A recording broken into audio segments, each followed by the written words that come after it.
Hi எல்லாருக்கும் வணக்கம். நான் வந்து ஹிந்தி கற்றுக் கொடுக்க போகிறேன்.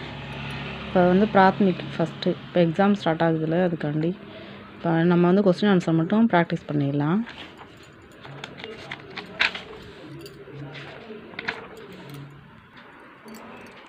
யஹ கியா ஹே அப்படின்னா இது என்ன? யஹ கலம் ஹே இது பேனா. வஹ கியா ஹே வஹ மேஜ் ஹே. வஹ கியா ஹேனா அது என்ன? வஹ மேஜ் ஹே அப்படின்னா அது மேஜை. கியா வஹ மேஜ் ஹே ஹா வஹ மேஜ் ஹே. கியா அப்படின்னா என்ன, அது மேஜையா அப்படின்னு கேட்குறாங்க. இப்போ ஹா அப்படின்னா ஆம், அது மேஜை. இன்னொருக்கா சொல்லித்தரேன்ப்பா.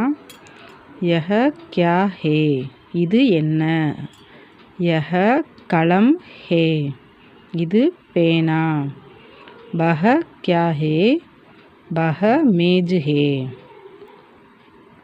அது என்ன, அது மேஜை. கியா வஹ மேஜ் ஹே ஹா வஹ மேஜ் ஹே. என்ன இது மேஜையா? ஆம் இது மேஜை. வந்து ஃபஸ்ட்டு பாடம் முடிஞ்சிருச்சு. இதை வந்து எல்லோரும் நல்லா மனப்பாடம் பண்ணிக்கோங்க.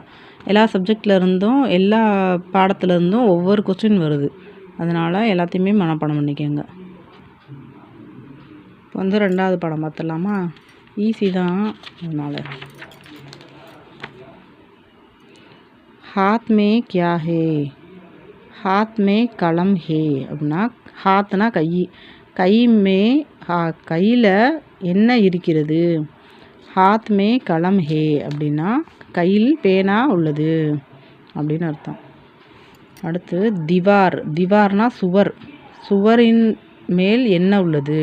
திவார் பர் கியா ஹே திவார் பர் கடி ஹே அப்படின்னா திவார்னா சுவர், சுவற்றின் மீது கடிகாரம் உள்ளது. மேஜ் ஓர் குர்சி கஹா ஹே.